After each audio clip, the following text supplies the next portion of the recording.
Do'stlaringiz xiyonat qilganmi? Da bo'lgan, ko'p marta yodimga kelgan narsani aytdim. Burgut seni deganman akam, kel poyanga chiqib ovni poylaylik. Sherlarga tegmaymiz, ular o'zi ham ko'payib ketgan tulki ovlaylik. Esimda shoqollar edi dushman arslonga. Tulkilar o'zini ko'rsatardi do'st. Eshikdan boqardim dadam edi sher, dadamni etini mingta tulki yer. Burgut kel aka qoyanga chiqib ovni poylaylik. Shoqollarga qilmay e'tibor, sherlar o'zi ham ko'payib ketgan tulki ovlaylik. Shoqollarni bilasiz aka, shoqollardan qo'rqmasangiz bo'ladi, chunki ular dushmanligini bilasiz, dushmanlaringizni bilasiz.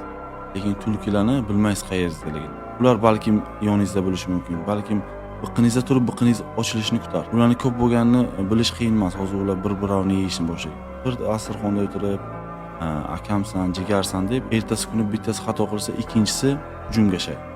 Bugun siz bilanman, jonman, jigarman desa, ertasi kuni rejalarim o'zgardi deydi. Shuning uchun eng yaxshi do'st bu oilangiz, akangiz, ukangiz, otangiz, onangiz. Menga keladigan bo'lsak, ular qilgan ishni istamoqchi emasman.